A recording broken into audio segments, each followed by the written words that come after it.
बिस्मिल्लाहिर्रहमानिर्रहीम। अस्सलाम वालेकुम। आज हम लेक्चर नंबर 7 स्टार्ट करेंगे। लेक्चर नंबर 7 के साथ ही हमारा यूनिट नंबर 1 कंप्लीट हो जाएगा। आज हम करेंगे एक्सरसाइज, ठीक है। तो चलते हैं एक्सरसाइज की तरफ। एक्सरसाइज स्टार्ट करते हैं। सबसे पहला क्वेश्चन हमारा है fill in the blanks. First blank है physical chemistry deals with dash of matter. Physical word indicate कर रहा है कि फिजिकल एस्पेक्ट्स के साथ जो है कि फिजिकल केमिस्ट्री डील करता है, ठीक है। सेकंड ब्लैंक है the branch of chemistry in which the nucleus of atom is studied is called dash chemistry. Nucleus की बात हो रही है, एटम के न्यूक्लियस की बात हो रही है, ठीक है। तो आपको पता है कि न्यूक्लियस के बारे में हम कहाँ पढ़ते थे? न्यूक्लियर केमिस्ट्री में पढ़ते थे, जिसमें हमने फिजन और फ्यूजन रिएक्शंस दोनों के बारे में बात की थी, ठीक है। तो इसलिए हम अगर रिकॉल करें न्यूक्लियर केमिस्ट्री की डेफिनेशन को तो आपको फौरन से याद आ जाएगा कि न्यूक्लियर केमिस्ट्री की वो ब्रांच है जिसमें हम न्यूक्लियस के बारे में स्टडी करते हैं, किसी भी एटम के न्यूक्लियस के बारे में। अच्छा जी, थर्ड हमारे पास ब्लैंक है कि a sample of pure substance having all atoms alike dash is called an element. Third blank है हमारे पास a sample of pure substance having all atoms dash is called an element. कोई भी pure substance जिसमें elements जो है अगर वो एक जैसे हो तभी वो एलिमेंट कहलाता है, ठीक है। आपको याद होगा हमने एग्जांपल दी थी आयरन की कि अगर लोहे की आपके पास लोहे का कोई टुकड़ा है, कोई पाइप है, तो आपको पता होगा कि उस लोहे में, उस टुकड़े में सारे के सारे जो एटम्स है वो आयरन के ही होने चाहिए। तो जब सारे के सारे एटम्स एक जैसे हो तभी वो एलिमेंट कहलाता है। तो हमारे पास ब्लैंक में क्या आ जाएगा? अलाइक आ जाएगा। फिर है for the mass comparison of atoms the standard atom chosen is carbon 12। Relative atomic mass का टॉपिक रिकॉल करें हम।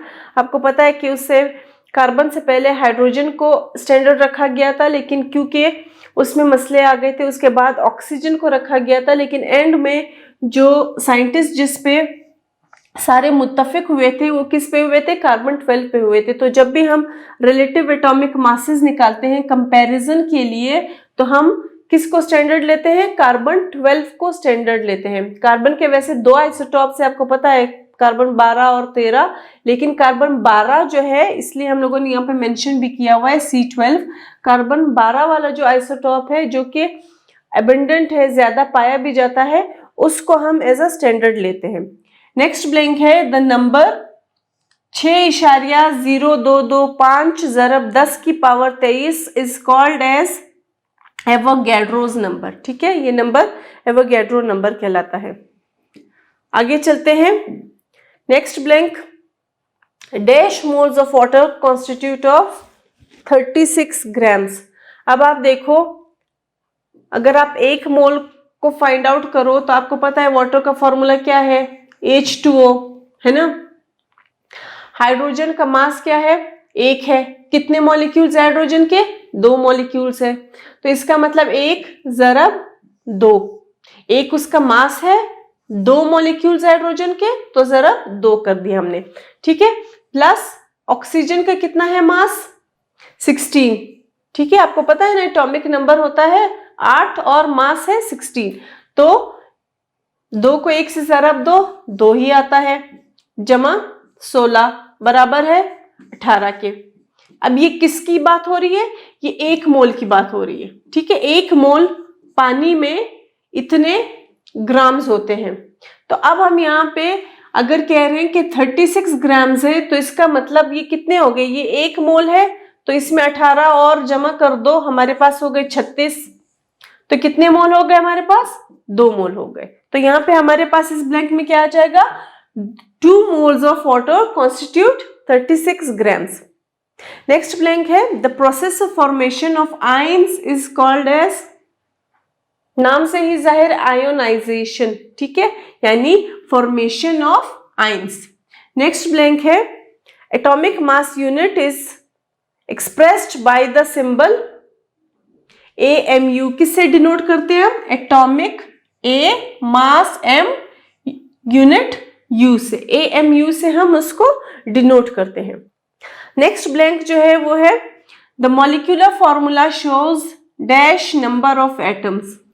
मॉलिक्यूलर फॉर्मूला और एम्पेरिकल फॉर्मूला हमने पढ़ा था। एम्पेरिकल फॉर्मूला में क्या पता था कि मॉलिक्यूल्स कौन से हैं, ठीक है, लेकिन मॉलिक्यूलर फॉर्मूला में हम क्या बताते हैं? एग्जैक्ट नंबर ऑफ एटम्स बताते हैं कि कितने एटम्स कंबाइन हुए हैं, ठीक है, कि किस किस एटम के कितने कितने नंबर कंबाइन हुए हैं। फिर है glucose is a dash type of molecule. Glucose का आप अगर फॉर्मूला भी देखो तो C6H12 और O6 होता है। अब इस फॉर्मूले के थ्रू ही आपको पता चल जाएगा कि इसमें ना तो एक एटम है, ना दो है, ना तीन है, बहुत ज्यादा है, ठीक है। आप देखो कार्बन के कितने एटम्स है? 6।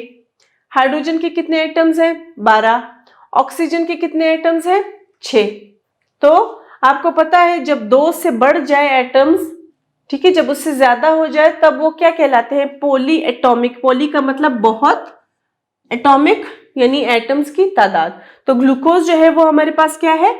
Poly atomic type of molecule है। क्लियर हो गई बात? अच्छा जी, आगे चलते हैं।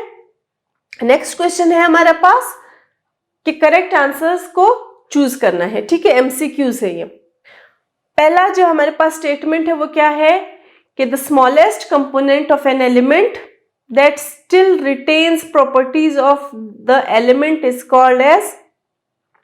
सबसे छोटा यूनिट, ठीक है, जो कि उस एलिमेंट की प्रॉपर्टीज रखता हो। अब आपको हमने डिस्कस किया एलिमेंट के बारे में कि किसी एलिमेंट में बहुत सारे एटम्स मौजूद हो सकते हैं और वो सारे एटम्स क्या होंगे? एक जैसे होंगे। अब यहाँ पे हम क्या कह रहे हैं कि उस एलिमेंट का सबसे छोटा जो कंपोनेंट है, जो कि फिर भी उस एलिमेंट की सारी प्रॉपर्टीज अपने अंदर रखता हो, वो क्या कहलाता है? तो वो आपको पता है कि सबसे छोटा जो कंपोनेंट है वो एटम कहलाता है। इलेक्ट्रॉन, प्रोटॉन और न्यूट्रॉन्स नहीं हो सकते। क्यों नहीं हो सकते? क्योंकि ये तीनों तो एटम का हिस्सा है। इनमें जो प्रॉपर्टी होगी वो एटम की प्रॉपर्टी होगी, लेकिन एटम किसकी प्रॉपर्टी शो करेगा? एटम एलिमेंट की प्रॉपर्टी शो करेगा। जिस भी एलिमेंट का एटम है उसकी प्रॉपर्टी शो करेगा। अच्छा जी, नेक्स्ट हमारे पास है कि atom is a Greek word जिसका मतलब क्या है? दो ऑप्शंस गिवन है, इनडिविजिबल और स्मॉल पार्टिकल। स्मॉल पार्टिकल तो ऑब्वियसली है, हमें पता है कि एटम सबसे स्मॉल पार्टिकल है, लेकिन ग्रीक वर्ड, क्योंकि ये ग्रीक वर्ड से निकला हुआ है, तो ग्रीक में एटम के मानी है इनडिविजिबल, यानी जो कि मजीद तकसीम ना हो सकता हो। ठीक है जी, बात क्लियर हो गई? ग्रीक वर्ड से निकला हुआ है तो ग्रीक में जो है उसके मानी ये है कि जो कि मजीद तकसीम ना हो सकता हो, तो ऐसा ग्रीक वर्ड एटम है। ठीक है, अच्छा जी, नेक्स्ट हमारे पास है branch of chemistry which deals with the determination of molecular formula. Formulas कहां से हमें पता चलते हैं? न्यूक्लियर, हमारे पास ऑप्शन देख लेते हैं। न्यूक्लियर केमिस्ट्री, अभी हमने बात की कि उसमें तो न्यूक्लियस की स्टडी होती है ना, तो ये तो नहीं हो सकता। ऑर्गेनिक केमिस्ट्री, जिसमें हम हाइड्रोकार्बन्स की बात करते हैं, है ना, तो ये भी नहीं हो सकता। इंडस्ट्रियल केमिस्ट्री, इंडस्ट्रीज में जो केमिकल्स बनते हैं, जो केमिकल्स यूज होते हैं, उसकी बात है, ये भी नहीं हो सकता। तो कौन सा ऑप्शन बच गया हमारे पास? Analytical chemistry. ठीक है, जिसको कैलकुलेशंस के लिए, फॉर्मूलाज के लिए हम यूज करते हैं। तो हमारे पास करेक्ट आंसर क्या है? एनालिटिकल केमिस्ट्री है। नेक्स्ट हमारे पास स्टेटमेंट है कि एम्पेरिकल फॉर्मूला क्या शो करता है? ठीक है, empirical formula shows the ratio, show करता है एटम्स का, मॉलिक्यूल्स का, एग्जैक्ट नंबर ऑफ एटम्स बताता है, एग्जैक्ट नंबर ऑफ मॉलिक्यूल्स बताता है। आपको पता है हमने दो फॉर्मूले पढ़े थे, एम्पेरिकल फॉर्मूला और मॉलिक्यूलर फॉर्मूला। तो आप अगर ये सी और डी के ऑप्शंस को देखो गौर से, तो इसमें एक वर्ड है कि एग्जैक्ट नंबर ऑफ एटम्स और एग्जैक्ट नंबर ऑफ मॉलिक्यूल्स। तो ये जो एग्जैक्ट नंबर ऑफ एटम्स और एग्जैक्ट नंबर ऑफ मॉलिक्यूल्स जो है, ये अगर आप रिकॉल करो पिछले लेक्चर्स को तो आपको याद होगा कि ये मॉलिक्यूलर फॉर्मूला जो है वो डिटरमाइन करता है एग्जैक्ट नंबर ऑफ एटम्स और एग्जैक्ट नंबर ऑफ मॉलिक्यूल्स, जबकि जो इंपेरिकल फॉर्मूला है वो सिंपल रेशियो बताता है, वो एक जनरल फॉर्मूला बताता है। तो रेशियो किसका बताता है? एटम्स का बताता है। तो हमारे पास करेक्ट आंसर क्या है? ए हमारे पास करेक्ट आंसर है। ठीक है जी, नेक्स्ट पे चलते हैं। Number 5, molecular mass is calculated by. Molecular mass कैसे कैलकुलेट होता है? ऑप्शंस क्या गिवन है हमारे पास? Counting number of atoms of carbon 12, carbon 12 के नंबर काउंट करने से, या taking sum of masses of atoms in the molecule by taking the sum of protons and neutrons number, या कोई भी नहीं। अब कोई भी नहीं तो कोई ऑप्शन ही नहीं है, तो उसको हमने रिमूव कर दिया, एलिमिनेट कर दिया। ठीक है, अब हमारे पास कितने ऑप्शंस बच गए? 3 ऑप्शंस बच गए। पहला ऑप्शन क्या कह रहा है कि number of atoms of carbon 12। तो यहाँ पे हम क्या पूछ रहे हैं? मॉलिक्यूलर मास पूछ रहे हैं, हम कंपैरिजन नहीं कर रहे हैं। कार्बन 12 को हमने कब स्टैंडर्ड लेना है? जब हम कंपैरिजन कर रहे होंगे, जब हम relative atomic mass find out करेंगे। ठीक है, तब हमारे पास कार्बन 12 क्या होगा? एज अ स्टैंडर्ड यूज होगा। लेकिन यहाँ पे हम दो चीजों को कंपेयर नहीं कर रहे हैं, बल्कि हम ये कह रहे हैं कि किसी भी मॉलिक्यूल का मॉलिक्यूलर मास कैसे फाइंड आउट कर सकते हैं। तो वो हम ऐसे फाइंड आउट करेंगे कि जितने भी मॉलिक्यूल्स उसमें इन्वॉल्व होंगे उनके मासेस लेंगे और उनको आपस में जमा करेंगे, तब हमारे पास जो रिजल्ट आएगा, जो नंबर आएगा, वो क्या होगा? वो मॉलिक्यूलर मास कहलाएगा। क्लियर हो गई बात? ठीक है जी, नेक्स्ट स्टेटमेंट पे चलते हैं, नंबर 6 पे। नेक्स्ट स्टेटमेंट हमारे पास है, the value of AMU in grams is. क्या वैल्यू है हमारे पास एटॉमिक मास यूनिट की? 1.6 मल्टीप्लाइड बाय 10⁻⁻²4। ठीक है, अच्छा जी, नेक्स्ट चलते हैं हम। 7th स्टेटमेंट हमारे पास है कि the atom can exist freely in nature. Atom nature में फ्रीली एग्जिस्ट कर सकता है, हमेशा, कभी नहीं, कभी एग्जिस्ट कर सकता है या कभी नहीं, या फिर इन चारों ऑप्शन में से भी कोई भी सही नहीं है। तो डी ऑप्शन तो वैसे ही हमारे पास एलिमिनेट हो गया, क्योंकि उसका कोई सेंस ही नहीं बनता। ठीक है, तो डी ऑप्शन तो गलत ऑप्शन है। उसके बाद एटम्स की बात हो रही है, तो आप पीरियोडिक टेबल अगर देखो तो हमने जब एटम स्टडी किया था तभी हमने ये बता दिया था कि एटम्स जो है वो फ्रीली अवेलेबल नहीं होते, वो फ्रीली जो है वो स्टे नहीं कर सकते। ठीक है, नहीं रह सकते, सिवाय किनके? सिवाय 18वें ग्रुप के नोबल गैसेस के। ठीक है, जो कि अकेले भी स्टेबल होते हैं और वो स्टे कर सकते हैं फ्री स्टेट में। ठीक है, तो इसका क्या मतलब हुआ कि कुछ एटम्स फ्री स्टेट में भी पाए जाते हैं, कौन से? नोबल गैसेस, और कुछ एटम्स फ्री स्टेट में नहीं रह सकते, कौन से? बाकी नोबल गैसेस के अलावा बाकी सारे जो एलिमेंट्स है वो। तो इसका मतलब ऑलवेज तो नहीं हो सकता, नेवर भी नहीं हो सकता। क्यों? क्योंकि दोनों पॉसिबिलिटीज है, फ्री स्टेट में पाए जा भी रहे हैं और फ्री स्टेट में रह नहीं भी सकते। हमारे पास दोनों तरह के ऑप्शंस है, तो इसलिए हमारा सही आंसर क्या होगा कि some exist and some do not. Some exist में किसकी बात कर रहे हैं? नोबल गैसेस की बात कर रहे हैं। सम डू नॉट की, और सम डू नॉट में किसकी बात कर रहे हैं? नोबल गैसेस के अलावा बाकी सारे के सारे पीरियोडिक टेबल की बात हो रही है। ठीक है जी, नेक्स्ट हमारे पास है कि फॉर्मूला यूनिट यूज होता है किसके लिए? इंपेरिकल फॉर्मूला और मॉलिक्यूलर फॉर्मूला वो तो एक जनरल फॉर्मूलाज थे। ठीक है, लेकिन जो फॉर्मूला यूनिट होता है वो स्पेसिफिकली आपको पता है कि बड़े स्ट्रक्चर्स के लिए यूज होता है। बड़े स्ट्रक्चर्स कहाँ पे पाए जाते हैं? जब सॉलिड स्टेट में कोई चीज होती है। तो सॉलिड स्टेट में हमारे पास कोई 1-2 मॉलिक्यूल नहीं होते, बल्कि पूरे जाइंट बड़े स्ट्रक्चर बनते हैं। ठीक है, लेटिस क्रिस्टलाइन स्ट्रक्चर्स बनते हैं। तो आपको पता है कि सॉलिड्स में जो है कौन सी बॉन्डिंग होती है, आयनिक बॉन्डिंग होती है। तो फॉर्मूला यूनिट जो है वो आयनिक सब्सटेंसेस के लिए यूज होता है, जो कि मोस्टली बल्कि हमेशा ही सॉलिड्स होते हैं, ठीक है, आयनिक कंपाउंड्स होते हैं। नेक्स्ट हमारे पास स्टेटमेंट है कि ग्राम एटॉमिक और molecular mass is called 1 mole, ठीक है। 2 मोल्स, 3 मोल्स, 4 मोल्स हमारे पास ऑप्शंस ही नहीं है। हम जो डेफिनेशन में बात करते हैं वो हम 1 मोल की बात करते हैं, तो इसलिए यहाँ पे हम क्या कहेंगे कि द ग्राम एटॉमिक और molecular mass is called as 1 mole, ठीक है। The concept of Avogadro's number is used to calculate the Avogadro's number जो है, जो 1.022 मल्टीप्लाई बाय 10 की पावर 23 वो नंबर जो है, ठीक है, वो नंबर क्या करता है, नंबर ऑफ एटम्स भी बताता है, नंबर ऑफ मॉलिक्यूल्स भी बताता है, ठीक है, नंबर ऑफ आयंस भी बताता है। तो हमारे पास जो फोर्थ ऑप्शन है कि सब कुछ बताता है, तो वो ऑप्शन हमारे पास सही ऑप्शन है। यहां तक बात क्लियर हो गई। आगे चलते हैं अब हम क्वेश्चन नंबर 4, रीजनिंग वाले क्वेश्चंस।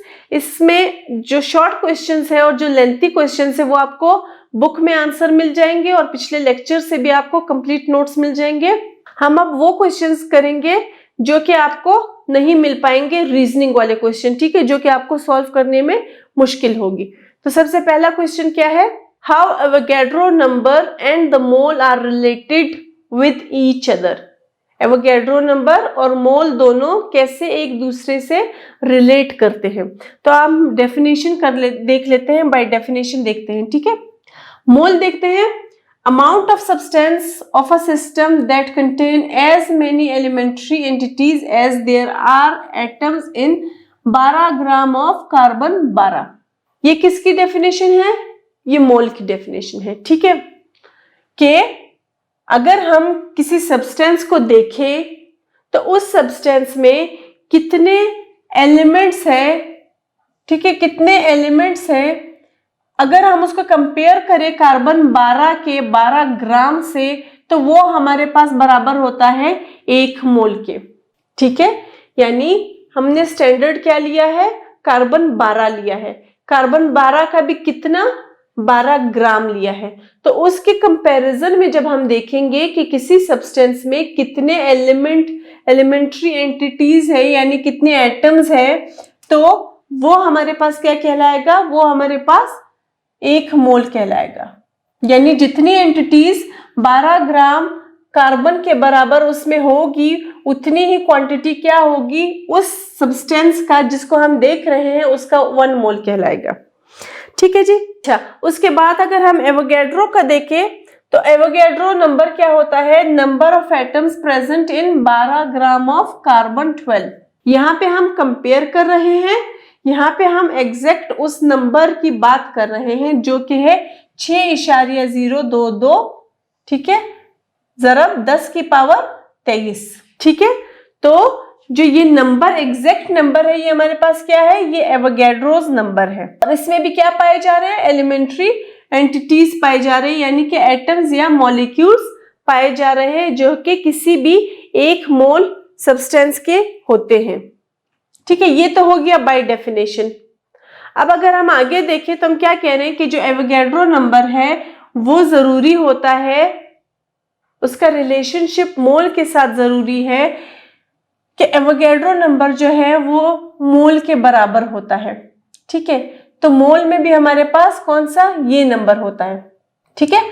इतना नंबर एटम भी हो सकता है, मॉलिक्यूल भी हो सकता है, नंबर ऑफ प्रोटॉन्स भी हो सकता है। अब ये दोनों रिलेटेबल क्यों है, इसलिए रिलेटेबल है कि ये कन्वर्जन्स के लिए यूज होते हैं। जब मोल्स को हम एटम्स में कन्वर्ट करते हैं तो हम मोलर जो अमाउंट होती है उसको एवोगैड्रो नंबर से मल्टीप्लाई करते हैं, और अगर हम एटम्स को मोल में कन्वर्ट करते हैं तो तब हम इसी एवोगैड्रो नंबर का जो अमाउंट है, ठीक है, वो जो 6.022 ज़रब 10 की पावर 23 जो नंबर है उसको फिर हम क्या करेंगे, डिवाइड करेंगे। तो रिलेशन इनका क्या है कि कन्वर्जन्स के लिए यूज होते हैं। कौन से कन्वर्जन, कि कब हम एटम्स को मोल में कन्वर्ट कर रहे हैं और कब हम मोल्स को एटम में वापस कन्वर्ट कर रहे हैं, क्लियर हो गई बात?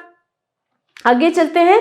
नेक्स्ट क्वेश्चन है हमारे पास कि concept of vital for chemist क्या है। ठीक है, वाइटल थ्योरी जो है वो किसने दी थी? वो बर्जेलियस ने दी थी 1809 में। ठीक है, 1809 में दी थी। अब बर्जेलियस ने कहा क्या था? उसने ये कहा था उसकी थ्योरी के अकॉर्डिंग कि ऑर्गेनिक जो कंपाउंड्स है उनका कोई ना कोई ओरिजिन जो है वो होना चाहिए लिविंग ऑर्गेनिज्म।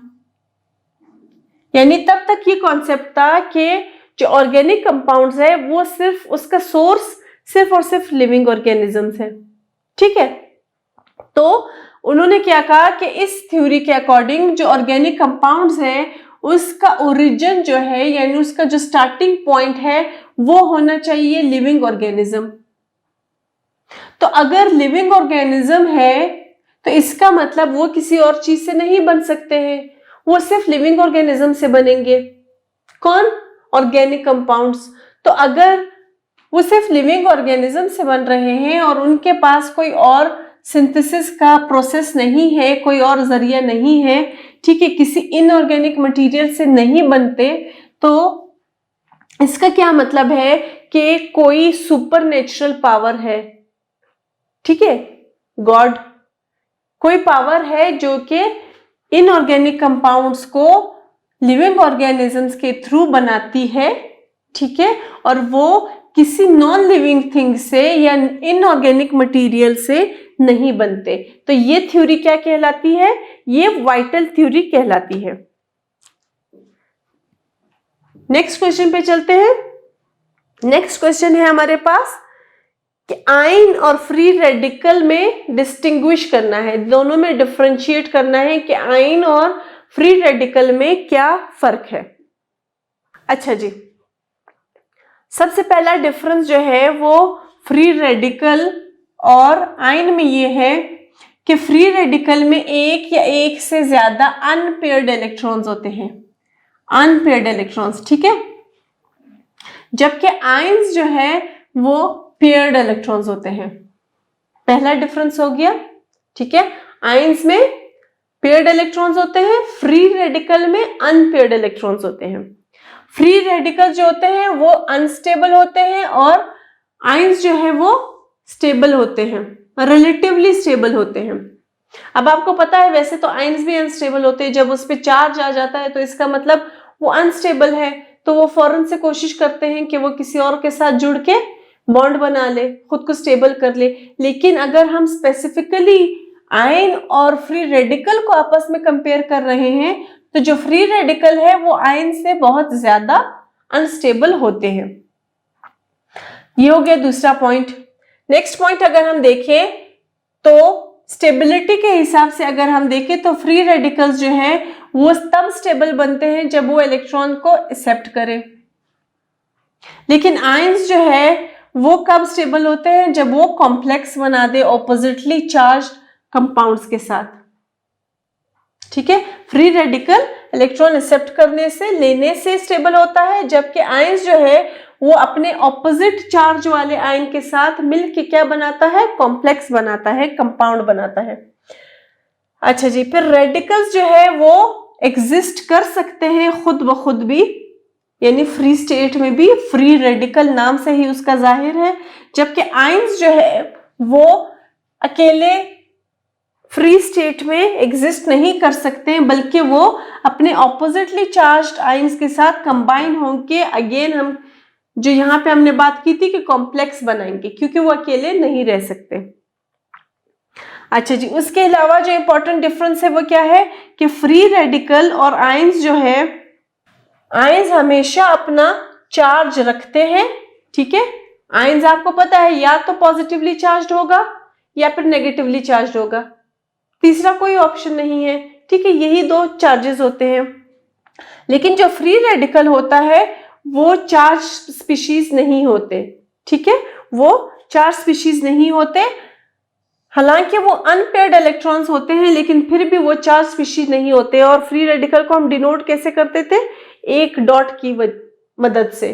ठीक है जी, तो ये हमारे पास क्या हो गए?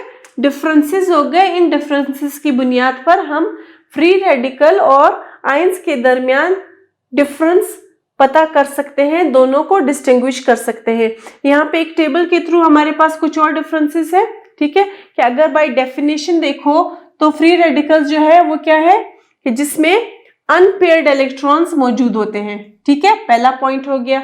और यहाँ पे हमारे पास क्या है कि पेयर्ड इलेक्ट्रॉन्स होते हैं जो कि नेगेटिवली या पॉजिटिवली इलेक्ट्रिकल चार्ज उन पे होता है, ठीक हो गया। चार्ज की अगेन अगर हम बात करें तो फ्री रेडिकल पे कोई चार्ज नहीं होता, जबकि आयंस पे हमारे पास नेगेटिव या पॉजिटिव चार्ज होता है। इलेक्ट्रॉन्स यहाँ पे अनपेयर्ड होते हैं, यहाँ पे हमारे पास अनपेयर्ड इलेक्ट्रॉन्स नहीं होते हैं, यानी पेयर्ड इलेक्ट्रॉन्स होते हैं। स्टेबिलिटी, ये ज्यादा अनस्टेबल होते हैं और रिलेटिवली आयंस जो है वो स्टेबल होते हैं। अच्छा, स्टेबिलिटी गेन कैसे करते हैं? इलेक्ट्रॉन एक्सेप्ट करने से, यहाँ पे कॉम्प्लेक्स बनाने से, यानी अपने ऑपोजिट चार्ज से रिएक्ट करके कॉम्प्लेक्स बनाने से। अकरेंस, फ्री खुद भी एग्जिस्ट कर सकते हैं, यहाँ पे ये खुद एग्जिस्ट नहीं कर सकते, ठीक है। ऑक्सीडेशन या रिडक्शन, ना तो ये ऑक्सीडेंट होते हैं ना ही ये रिड्यूसिंग एजेंट्स होते हैं, जबकि आयंस जो है वो ऑक्सीडाइजिंग और रिड्यूसिंग दोनों एजेंट्स के जैसे काम कर सकते हैं। नेक्स्ट पॉइंट हमारे पास क्या है कि नंबर ऑफ इलेक्ट्रॉन जो है वो इक्वल होता है इनका नंबर ऑफ प्रोटॉन्स के, जबकि हमारे पास आयंस जो होते हैं उसमें टोटल नंबर ऑफ जो इलेक्ट्रॉन्स है वो हमेशा इक्वल नहीं होता नंबर ऑफ प्रोटॉन्स के। तो ये वही पॉइंट्स है जो अभी हमने थ्योरेटिकली भी डिस्कस किए, लेकिन यहाँ पे हमारे पास एक टेबल की फॉर्म में आ गए, ठीक है जी। नेक्स्ट क्वेश्चन है हमारे पास कि what is the difference between empirical formula and formula unit. अभी हमने इसको एमसीक्यूज में भी डिस्कस किया था कि एम्पिरिकल फॉर्मूला और फॉर्मूला यूनिट में क्या फर्क है तो दोनों बेसिकली फॉर्मूला ही, बता तो दोनों रेशो रहे हैं, लेकिन फर्क यह है कि एम्पिरिकल फॉर्मूला जो है वो सबके लिए यूज होता है, ठीक है, वो कोवेलेंट बॉन्ड्स के लिए यूज होता है, वो गैसेस के लिए यूज होता है, वो लिक्विड्स के लिए यूज होता है। लेकिन जो फॉर्मूला यूनिट होता है, फॉर्मूला यूनिट गैसेस के लिए यूज नहीं होता, फॉर्मूला यूनिट लिक्विड्स के लिए यूज नहीं होता, बल्कि फॉर्मूला यूनिट कहाँ यूज होता है? जहां पे आयनिक कंपाउंड्स की बात हो रही हो, जहां पे हमारे पास आयनिक बॉन्डिंग हो। तो क्या है कि एम्पिरिकल फॉर्मूला जो है वो रेफर करता है मॉलिक्यूल्स के साथ, ठीक है, जबकि फॉर्मूला यूनिट जो है वो सेम है जैसे एम्पिरिकल फॉर्मूला, लेकिन ये सिर्फ और सिर्फ स्पेसिफिकली आयनिक कंपाउंड्स के लिए होता है, आयनिक कंपाउंड्स के अलावा ये किसी और चीज के लिए नहीं होता, ठीक है, सिर्फ डिफरेंस यही है। तो क्या कह रहे हैं कि जो एम्पिरिकल फॉर्मूला है वो सिंपलेस्ट रेशियो है, ठीक है, उन एटम्स का जो कि उस मॉलिक्यूल में मौजूद हो, और इसी तरह जो फॉर्मूला यूनिट है वो भी रेशियो है उन एटम्स का जो कि किसी मॉलिक्यूल में मौजूद हो, लेकिन कब? जब वो आयनिक कंपाउंड्स हो, आयनिक कंपाउंड्स वाले को हम कहते हैं फॉर्मूला यूनिट। तो हम फॉर्मूला यूनिट को तब यूज करते हैं जब हम उसको नॉन मॉलिक्यूलर एंटिटीज में डिस्कस करते हैं। नॉन मॉलिक्यूलर क्यों कह रहे हैं? क्योंकि हम पूरे जाइंट लेटिस क्रिस्टलाइन की बात कर रहे हैं जो कि होते हैं आयनिक कंपाउंड्स में प्रेजेंट, जबकि इसके अलावा जो बाकी होते हैं वो कहाँ आ जाते हैं? वो एम्पिरिकल फॉर्मूला में आ जाते हैं, मॉलिक्यूलर फॉर्मूला में आ जाते हैं, ठीक है जी। तो यहाँ पे जो फॉर्मूला यूनिट होता है वो हम यूजुअली सॉल्ट्स के लिए यूज करते हैं। तो सॉल्ट्स क्या है? आयनिक कंपाउंड्स है। कौन सी बॉन्डिंग है उनमें? आयनिक बॉन्डिंग है। तो फॉर्मूला यूनिट जो है वो स्पेसिफाइड है आयनिक कंपाउंड्स और आयनिक बॉन्डिंग के लिए। तो यहाँ पे हमारे पास एक्सरसाइज खत्म हो गई है। आई होप आपको सब कुछ क्लियर हो गया होगा। Thank you.